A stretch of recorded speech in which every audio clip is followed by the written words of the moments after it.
30대에 접어들면서 인생 노잼 시기가 된 분의 사연입니다. 저는 30대에 노잼 시기가 되었습니다. 바깥 외부 활동을 열심히 해도 재미가 없고 금방 질립니다. 어떻게 하면 더 재미있고 즐겁게 살 수 있을까요? 네, 요즘 젊은 청년분들 중에 이런 고민 이야기 하는 분들이 굉장히 많은데요. 혹시 최정아 교수님 어떤 이야기 해주고 싶으신지 이야기에 궁금합니다. 몇 가지가 좀 주목되는 게 있는데, 첫 번째는 30대라는 말이고 두 번째는 노잼이라는 말입니다.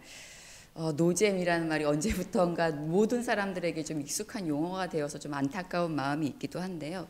언제 그 노잼이라는 게 찾아올까요? 그리고 또 시기마다 그 노잼이 찾아올 때마다 좀 다른 경향들이 있을 것 같아요.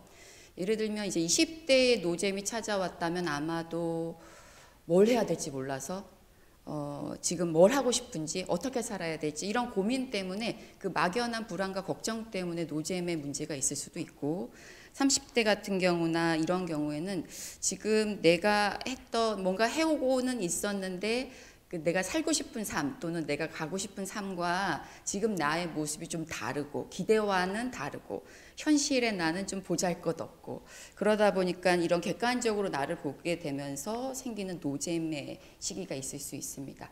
주로 또 40대 노잼도 있는데요. 40대 노잼 같은 경우는 아마도 지쳐서 일지 않을까요? 일상 동안 열심히 살아오셨던 그 노력들이 있는데 이제 너무 열심히 하시다 보니까 어느 순간 이제 힘들고 지치고 이제 신체적 노화도 찾아오고 이러면서 찾아오는 노잼들이 있을 것 같습니다.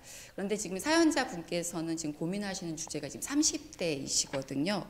아마 우리가 예측해보면 이미 이제 취업도 하셨고 어떤 생애의 삶의 주기에서 본인이 하고자 하는 일을 이미 해오셨을 경험이 분명히 있었을 것 같아요.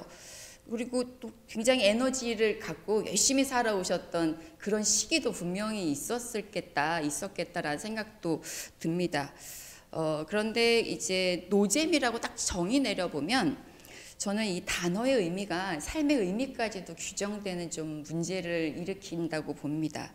반복적으로 노잼 하면 뭘 해도 노잼이고, 뭘 만나도 뭘 뭐 유지를 해도 맛있는 걸 먹어도 노잼이고, 뭔가 이제 자꾸 노잼으로 이제 귀결될 수 있어서 요 단어보다는 이유가 뭘까를 조금 한 번 더 좀 검토해 보면 어떨까라는 생각이 들어요. 의욕이 좀 없고 이 재미가 좀 없다. 왜 그럴까? 저는 어떤 특정 사건 때문에 내가 이 시기에 딱 접어들었다라고 보기보다는 어떤 삶의 패턴 또는 삶의 방식 이런 것 때문에 있을 수도 있겠다라는 생각이 듭니다. 아까 30대가 이 노잼을 경험하면서 보통 기대와 욕구가 좀 다르고 현실적인 나를 파악하면서 느껴지는 괴리감 때문에 이 노잼을 좀 경험할 수 있거든요. 그래서 좀 추천드리는 것은요, 좀 나를 좀 관찰해 보는 거죠. 내가 좀 언제 좀 즐겁지? 좀 내가 어떨 때 나 좀 괜찮은 사람이라고 좀 느끼지? 언제 내가 좀 효능감이 좀 느껴지지? 그리고 언제 내가 좀 불안하지? 내가 누구를 만나는 걸 좀 힘들어하지? 열심히 살고 굉장히 노력을 해오셨기 때문에 좀 시큰둥해질 수도 있어요. 그러면 이미 지금 앞에서 많은 선생님들께서 말씀해 주셨던 사실은 조금 기다려주는 거죠.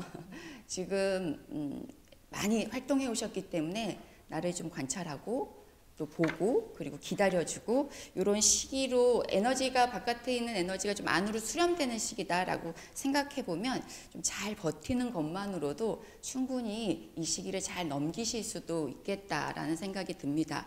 그러니까 잘 관찰하면서 버텨보는 겁니다. 그리고 저는 이 버틴다라는 말과 더불어 좀 숙성이 되고 있는 중이다라는 얘기를 좀 같이 드리고 싶습니다. 그렇다고 아무것도 하지 말라는 뜻은 아니에요. 때로는 그 변화를 하고자 한다면 뭔가 노력해야 될 필요도 종종 있습니다.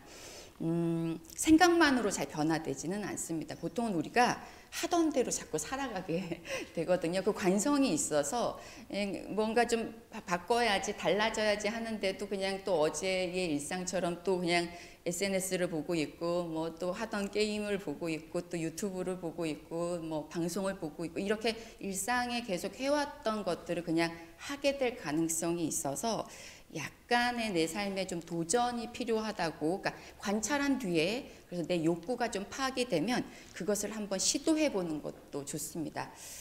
조금 전에 우리 노성현 교수님께서 그 우울증 예방에 운동을 추천해 주셨는데 저도 정말 적극적으로 추천드립니다. 이 운동이요, 이게 처음에는 참 하기가 힘듭니다. 그런데 하고 나서 기분이 달라지는 대표적인 활동이 바로 운동입니다. 가기 귀찮거든요. 아침에 일어나는 것도 너무너무 힘들고요. 바깥에 나가기 직전까지 어떤 때는 운동을 하면서도 하기 싫어 막 이런 마음이 드는데 어느 순간 그 운동이 좀 끝나고 나서는 굉장히 기분이 좋아집니다. 실제 우리 몸의 변화도 분명히 생기고요. 게다가 덤으로 건강도 챙기고 몸매도 좋아지고 더불어 여러 가지가 좋아지는 효과가 좀 있습니다. 그런 측면에서 사실은 요 시기를 잘 견디고 버티는 것, 그리고 약간의 도전을 해보는 것 추천드리고 싶습니다. 간단하게 한 가지 우려되는 것 중에 하나는 혹시 사연자 얘기가 그렇게 길지는 않았습니다만 만약에 좀 더 이 문제가 조금 더 심각함에 이르고 있다라면 이미 앞부분에 좀 설명되었던 혹시 우울증의 문제도 있을 수 있겠다라는 약간의 우려가 들기도 해요. 그래서 그럴 때는 또 조언해 주셨던 내용처럼 먼저 관찰해보고 필요하다면 주변의 도움을 받아보시는 것도 좋겠습니다. 네, 사연자님의 노잼 시기도 꿀잼 시기로 변경이 될 수 있기를 응원하겠습니다.